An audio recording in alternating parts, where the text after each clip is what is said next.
Halo teman-teman, kita jumpa lagi di video belajar untuk mata kuliah Sosiologi Komunikasi. Kali ini saya akan menjelaskan materi tentang masyarakat cyber atau masyarakat digital.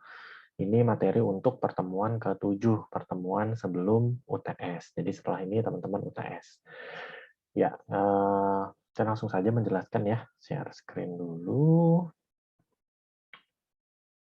Oke.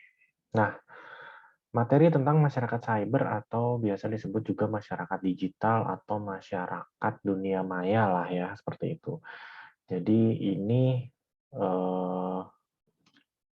istilah ini sebenarnya muncul sudah lama ya, terutama sejak adanya internet gitu, internet dan juga kemudian pengembangannya yang sifatnya digital ya, entah itu berbentuk aplikasi, website dan semuanya. Nah, kemudian membuat perubahan juga nih dalam kehidupan masyarakat. Kan kalau kita belajar sosiologi komunikasi sebetulnya kita belajar tentang masyarakat ya dan bagaimana perubahan-perubahan yang terjadi di masyarakat diakibatkan oleh komunikasi. Nah, masyarakat cyber atau masyarakat digital ini udah menjadi semacam kehidupan baru ya yang tidak terpisahkan dari kehidupan dunia yang nyata ya. Jadi saat ini kita memang hidup di dua dunia, di dunia nyata ya sebagai warga negara Indonesia dan juga di dunia digital ya sebagai netizen plus 62 gitu kita menyebutnya sebagai itu atau istilahnya warganet, netizen yang paling seringnya gitu. Nah, ada nanti beberapa hal yang membedakan antara keduanya ya teman-teman ya. Nah, kita akan mencoba membahas ini tapi tidak terlalu detail sih sebetulnya ya. Ini materinya juga ada di buku. Kalau teman-teman yang udah ada buku sosiologi komunikasi, silahkan dicek juga ya tentang masyarakat cyber. Nah, kita akan membahas ini atau menganalisis atau membicarakan tentang masyarakat cyber atau masyarakat digital ini dalam kerangka proses dan interaksi sosialnya gitu. Kan kita di pertemuan ketiga itu udah membahas tentang proses dan interaksi sosial ya, struktur sosial, kelompok sosial ya, terus interaksi-interaksi sosial yang terjadi termasuk juga tentang peranata sosial, strata sosial dan semuanya. Nah, kita coba menganalisis masyarakat cyber itu dengan konsep-konsep tadi, seperti itu kurang lebih ya. Untuk pertama, yang perlu kita tahu adalah, nah, sebelum kita masuk kemudian muncul masyarakat, apa yang kita sebut sebagai masyarakat cyber ya, atau warganet atau netizen ya, kita perlu tahu dulu nih kondisi yang melatar belakanginya. Yang pasti yang pertama adalah akibat dari perkembangan teknologi, khususnya teknologi yang berkaitan dengan komputerisasi, digitalisasi, dan internet. Ya. Jadi adanya digitalisasi dan internet itu adalah kolaborasi yang sangat apa ya, sangat berdampak pada kehidupan manusia ya teman-teman ya. Segala sesuatu sekarang sudah digital ya. Kita bisa hidup, bisa bertransaksi, bisa ngobrol ya karena adanya teknologi-teknologi digital itu bisa berbagi file apapun ya, karena file-file itu bentuknya digital seperti itu. Nah, kemudian internet memungkinkan kita berbagi itu kapan saja dan di mana saja selama kita terhubung di dalam jejaring itu. Jadi memang internet digitalisasi dan tentu saja penemuan-penemuan baik itu hardware ataupun software ya di dalam teknologi itu kemudian mendukung apa yang kemudian disebut sebagai masyarakat global, masyarakat cyber ya. Kenapa masyarakat global ya? Karena dengan adanya tadi internet dan digitalisasi, kita bisa berkomunikasi dan berinteraksi dengan seluruh warga dunia ya, dari manapun gitu ya. Jadi tidak ada lagi apa ya, semacam kesulitan gitu ya. Kalau di zaman dulu kan komunikasi kalau dengan orang yang di luar di Indonesia kan agak sulit ya, harus telepon dan biayanya mahal. Sekarang kita bisa pakai Zoom, pakai Google Meet. Dulu sebelum ada Google Meet dan Zoom ada yang namanya Skype dan sebagainya. Bahkan sebelum itu ada chatting ya, kita bisa menggunakan fitur-fitur chatting yang ada di aplikasi. Seperti itu. Jadi ini sebenarnya sudah diprediksi oleh orang namanya McLuhan, Marshall McLuhan. Dia salah satu tokoh juga ya di bidang ilmu komunikasi. McLuhan tuh sudah menggagas adanya istilah global village atau desa global. Jadi dia semacam peramal gitu ya. Dia memprediksi ke depan nanti dunia ini akan seperti desa global yang Orang-orang dari manapun itu akan bisa berkomunikasi dan berinteraksi seperti itu. Walaupun terbatas jarak yang jauh dan juga waktu yang berbeda. Gitu. Jadi si McLuhan ini bahkan dulu belum memikirkan akan ada internet gitu, tapi dia sudah memprediksi itu gitu. Nah, kemudian yang pertama kali juga menyebabkan akhirnya munculnya cyber community ini adalah teknologi internet 2.0. Kenapa? Karena dengan adanya teknologi internet 2.0, ini memungkinkan adanya interaksi, interaktivitas. Ya, dulu internet ada nih, tapi kita belum bisa interaksi. Misalnya tahun 98 detik.com ada. Nah, kita belum bisa tuh komen di dalam halaman detik.com-nya. Orang tahun 98 baca detik.com juga masih pakai PC. Waktu itu ada demonstrasi ya, reformasi tahun 98 gitu, detik.com booming gitu. Orang-orang kantoran yang pakai PC itu beritanya update-nya dari detik gitu. Tapi pakai PC orang belum bisa pakai smart karena dulu belum ada smartphone ya. Handphone masih yang zaman poliponik itu. Terus juga belum ada ya belum banyak gitu ya laptop dan sebagainya. Gadget-gadget itu masih terbatas. Nah, kemudian muncul teknologi internet 2.0 ini orang udah mulai bisa komen. Jadi orang chatting dulu. Jadi interaksi itu ada. Nah, dari situlah muncul interaksi sosial di dalam internet. Jadi yang mengawali sebenarnya teknologi internet 2.0 ini karena orang bisa berinteraksi. Dulu ada namanya Yahoo Messenger ya. Jadi orang bisa chattingnya di Yahoo Messenger itu gitu. Kemudian ya muncul aplikasi-aplikasi berikutnya. Sempat ada era BlackBerry ya, BBM, BlackBerry Messenger dan sebagainya. Sekarang kita lebih familiar mungkin dengan WhatsApp, Telegram, Line ya, seperti itu. Nah, itu dasarnya adalah teknologi internet 2.0 tadi. Kemudian akhirnya komunitas manusia sekarang hidup dalam dunia kehidupan tadi yang saya bilang.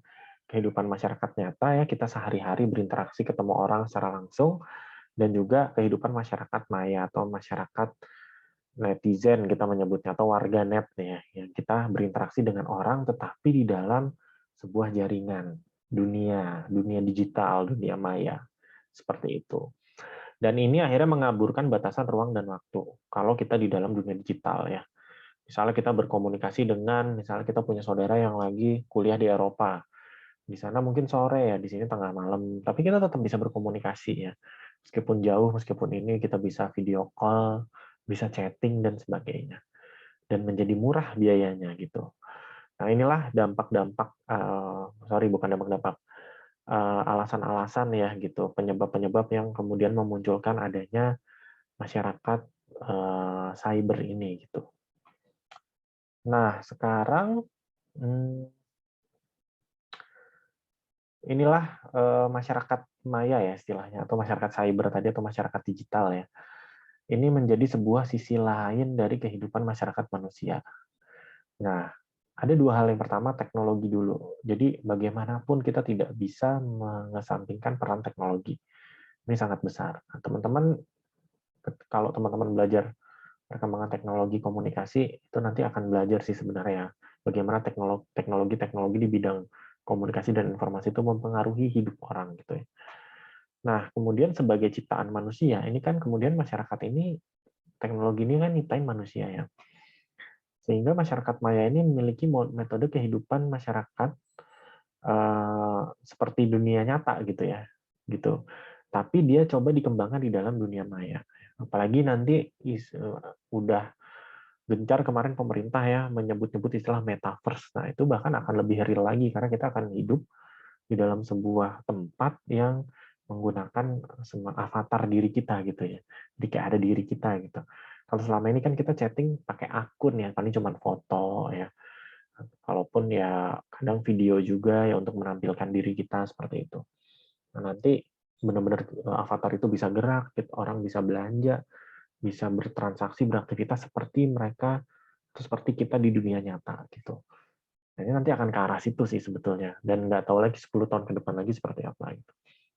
Kita bisa melihat itu semua kemajuan-kemajuan itu dari ini hal-hal yang kita pelajari di dalam proses dan interaksi sosial. Apa sih proses dan interaksi sosialnya ya? Kelompok sosialnya gimana kalau di dunia digital? Terus kebudayaannya apa yang muncul? Terus peranata, aturan mainnya, kontrol sosialnya gimana? Terus strata sosial, kekuasaan, dan kepemimpinannya gimana? Apakah sama dengan dunia nyata? Nanti kita bahas. Terus perubahan-perubahan sosial yang terjadi apa? Kita bahas satu-satu. Pertama, proses dan interaksi sosial. Kalau di dunia masyarakat maya atau digital, proses sosial itu ada dan interaksi sosial ya, itu ada yang bersifat sementara dan menetap dalam jangka waktu yang lama. Kalau yang sementara misalnya teman-teman hanya iseng-iseng buka media sosial, browsing-browsing, terus chatting ya, searching-searching itu kan sementara. Teman-teman masuk ke dalam sebuah web, masuk ke dalam sebuah misalnya media sosial tertentu atau masuk ke dalam YouTube, nonton YouTube terus komen di situ terus hilang ya. Jadi itu sementara aja, tidak menetap. Nah, tapi ada juga yang bisa menetap. Maksudnya kita di sana bergaul, berbisnis, belajar ataupun misalnya hubungan percintaan. Kalau teman-teman chatting dengan orang gitu ya di aplikasi tertentu ya, aplikasi kencan misalnya, itu kan bisa agak lama di situ gitu. Atau teman-teman memang ikutan di komunitas tertentu, misalnya di Facebook ikutan grup apa, di Kaskus, Kaskus masih ada nggak ya? Ya, dulu tuh ngetop banget ya. Jadi kita bisa ngobrol tentang satu topik tertentu dan itu bisa dibilang interaksinya tuh sebenarnya jangka waktunya lama. Karena kita udah ikut di situ, kita akan dapat notifikasi terus seperti itu.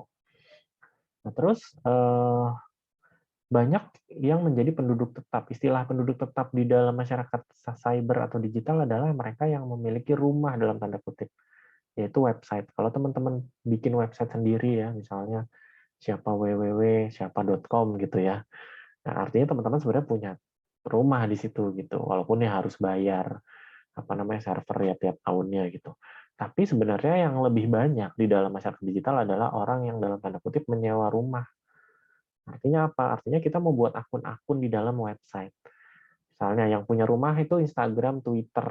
Nah, kita bikin akun di situ, kita nyewa. Nah, kita harus ikut aturan main situ. Makanya kalau teman-teman mau bikin akun, biasanya ada terms and condition ya, yang harus dicentang dulu sebelum teman-teman bikin akun. Seperti itu biasanya.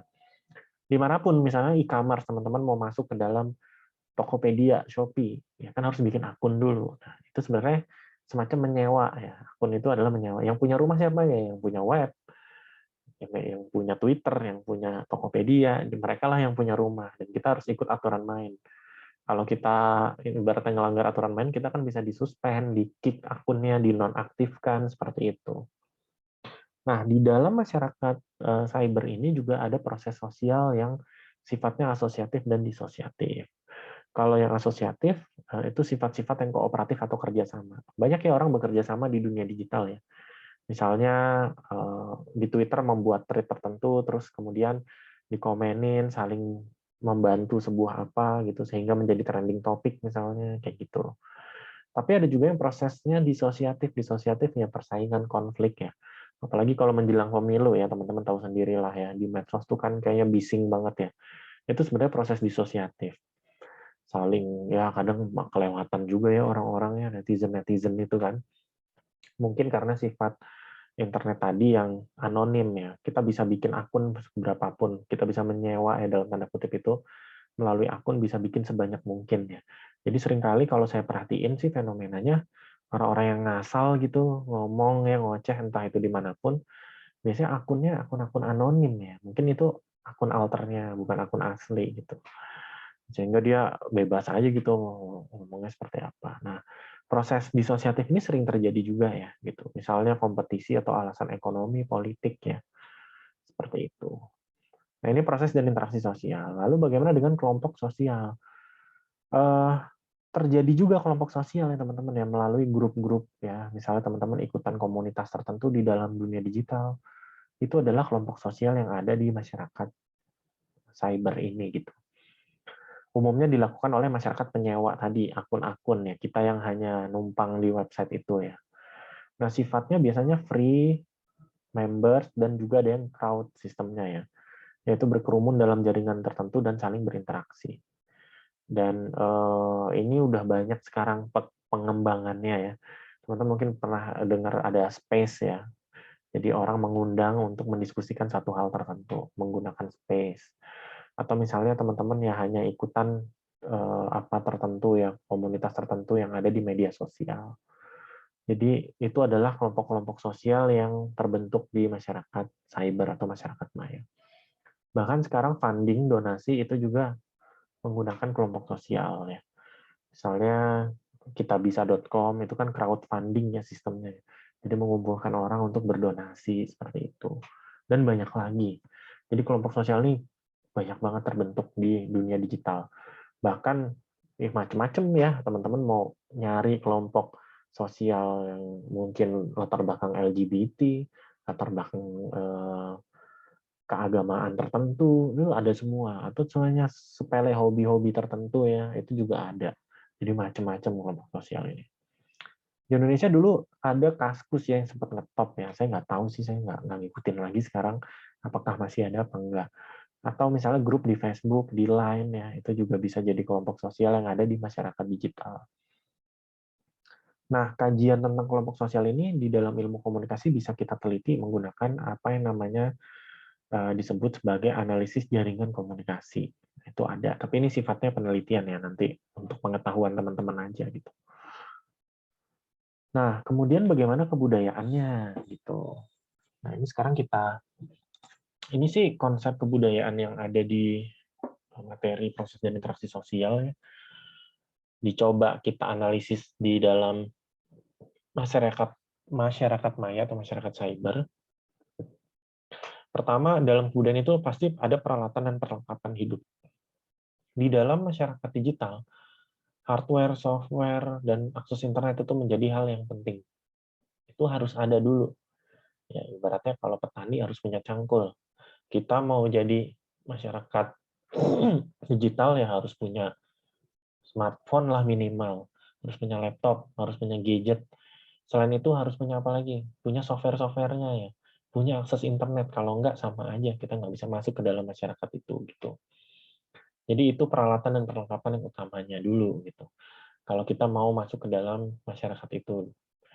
Terus di dalam kebudayaan dan masyarakat cyber atau maya atau digital juga ada mata pencarian atau sistem ekonomi yang terbangun ya. Sekarang orang jual beli barang udah gampang. Nyari barang bekas ada, nyari apapun ada seperti itu ya. Bahkan yang bajakan-bajakan juga ada.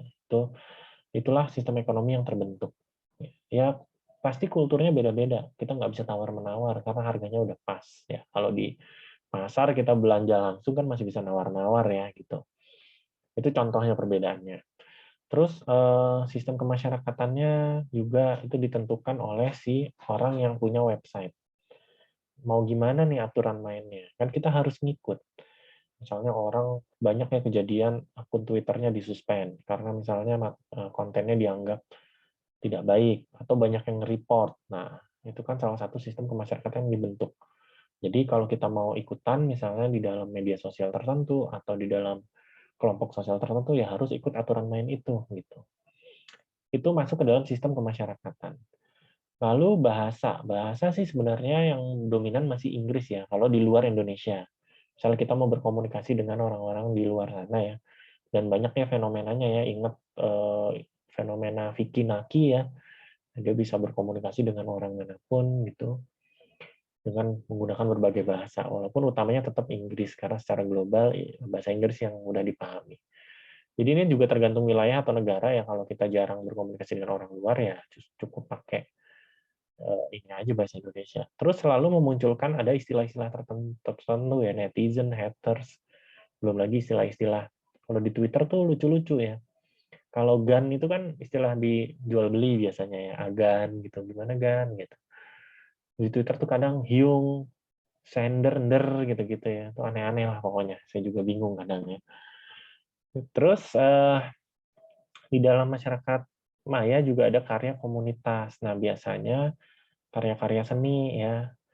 Kemarin lagi rame NFT ya gitu ya. OnlyFans juga rame sih ya. Ya, itulah salah satu bentuk karya yang bisa ada di dalam masyarakat digital. Bentuknya biasanya udah digital. Jadi kalaupun ada pelukis pengen nge-share ya bisa aja, tapi dibentuk digital dulu karya lukisannya gitu. Atau misalnya yang banyak juga adalah cover lagu ya, orang nyanyi di YouTube yang jadi terkenal atau apa. Ya, banyak kan kejadian kayak gitu. Munculnya di masyarakat itu dulu gitu. Mungkin di masyarakat nyata dia malah nggak terkenal. Ya, siapa apa yang menyangka gitu dulu sempat rame yang Gozali Everyday ya. cuman foto diri dia. Orang di dunia nyata nggak tahu dia itu siapa gitu. Tiba-tiba di dunia digital dia terkenal. Oh, cuman gara-gara fotonya dia laris di NFT itu ya gitu. Itu contoh ya. Jadi karya-karya juga bisa muncul. Kemudian ada sistem religi juga di dalam masyarakat ini gitu. Misalnya memungkinkan komunitas-komunitas kepercayaan untuk berkelompok dan berdiskusi ya. Sehingga muncullah aliran-aliran ajaran-ajaran ya selain agama ya. Ada orang-orang agnostik juga punya komunitas, orang-orang ateis ya. Terus kelompok-kelompok teori konspirasi ya. Teman-teman mungkin pas kalau ngikutin kemarin pas COVID juga banyak ya orang-orang yang tidak percaya COVID dan mereka juga ramai di media sosial berdiskusi seperti itu. Karena ini dimungkinkan ya, gitu. Kemudian peranata dan kontrol sosial ini berkaitan dengan tata aturan ya. Hukum-hukum yang ada di dalam masyarakat nyata juga menjadi bagian di dalam masyarakat maya karena juga terjadi pencurian, penipuan, pencemaran nama baik, prostitusi, judi, apalagi semua yang ada di dunia nyata sebenarnya ada juga di dunia digital. Malah lebih lebih apa ya? Mungkin pada awalnya polisi lebih susah melacaknya, tapi sekarang bisa. Kasus-kasus penipuan investasi ya, yang menggunakan cryptocurrency dan sebagainya. Belum lagi kasus-kasus pencurian, pencurian data kan banyak banget ya teman-teman ya. Prostitusi, open BO gitu-gitu kan ya. Kalau zaman dulu ya orang dunia nyata prostitusi gitu aja. Judi online ya. Kalau dulu orang main judi ya pakai kartu, bukan dulu sih, mungkin sekarang masih ada ya. Atau di tempat judi khusus. Sekarang ya online semuanya kayak gitu. Jadi kasus-kasus itu ada sehingga tetap ada aturan mainnya. Dan setiap masyarakat juga di dalam masyarakat maya juga bisa membentuk peranata atau aturan sosial masing-masing. Misal ada sistem login, password, laporkan akun, blog, akun privat, dan sebagainya. Nah, kemudian di dalam masyarakat, kita belajar di masyarakat digital, ada istilahnya right to be forgotten, hak untuk dilupakan. Nah, cuman ini masih perdebatan di Indonesia ya. Di Indonesia ini apakah boleh apa enggak, atau setuju atau enggak. Di luar negeri itu udah bisa. Jadi, misalnya kalau ada orang yang dulunya pencuri misalnya, terus kemudian dia sekarang jadi ustadz gitu ya, atau tokoh agama gitu. Ketika orang nge-search dirinya di Google, itu dia bisa minta masa lalu dia sebagai pencuri itu dihilangin gitu. Itu right to be forgotten gitu. Di beberapa negara di Eropa itu sudah dilakukan. Hukum aturannya udah disahkan gitu. Nah, di Indonesia kan belum ya. Kalau teman-teman searching apa gitu, pengen tahu tentang seseorang, ya data dia pernah ngapain juga ada gitu ya di Google gitu. Nggak bisa dihapus seperti itu. Apalagi di Wikipedia ya orang bisa ngedit-ngedit gitu. Iseng kadang ya gitu. Nah, ini peranata dan kontrol sosialnya kalau di kita ya ada hukum-hukum yang berkaitan dengan itu ya. Yang utama Undang-Undang ITE ya teman-teman, Informasi dan Transaksi Elektronik. Ini yang masih berlaku sampai sekarang.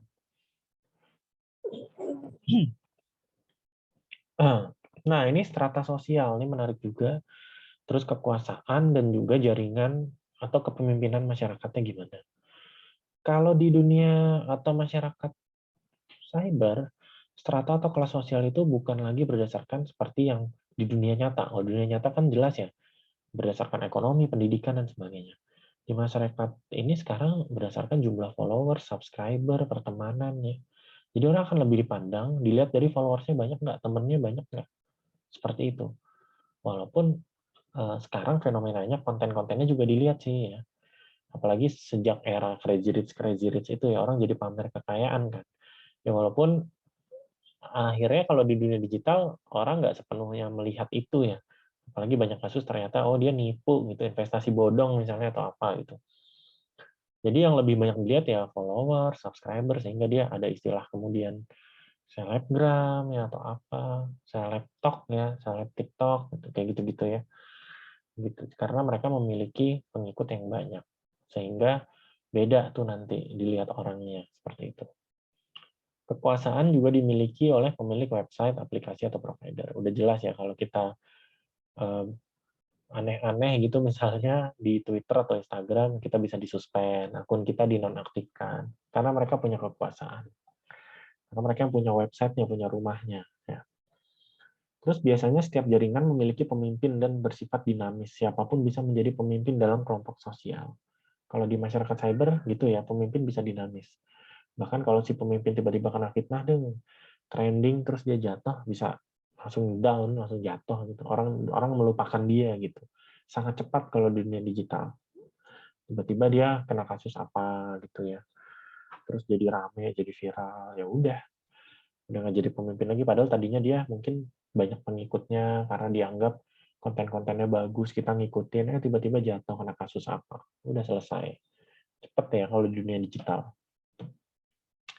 Nah, terakhir perubahan sosial. Apa sih perubahan yang terjadi di dalam masyarakat cyber? Yang pertama, ada dua ya teman-teman. Yang pertama perubahan fisikal, yang kedua perubahan sosial. Kalau perubahan fisikal ini perubahan yang terjadi pada benda-benda hasil teknologinya, hardware-nya, software-nya. Nah, ini juga penting karena kalau ini berubah, nanti tatanannya berubah juga. Ya, misalnya tiba-tiba ada penemuan baru.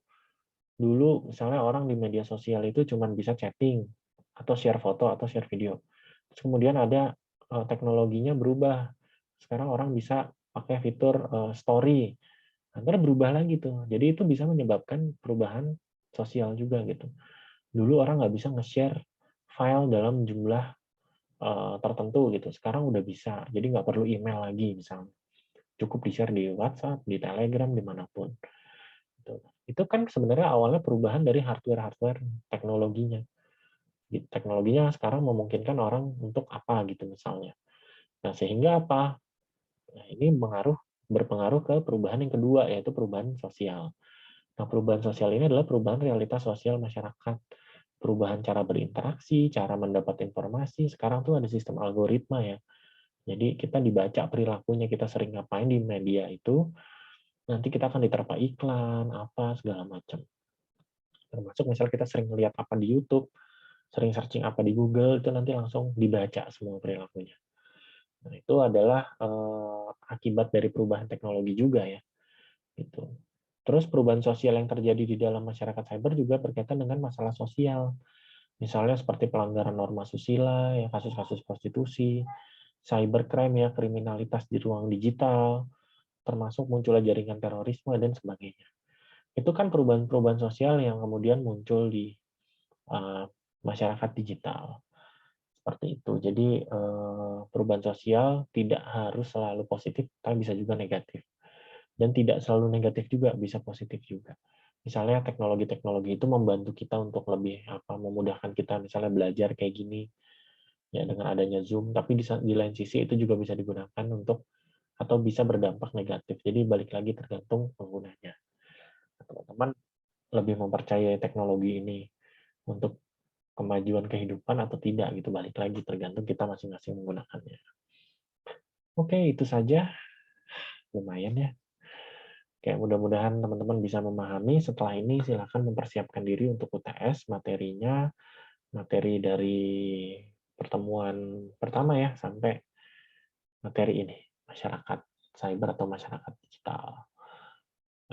Setelah ini teman-teman kita libur, masuk itu nanti langsung UTS. Oke, terima kasih. Sampai jumpa lagi ya teman-teman.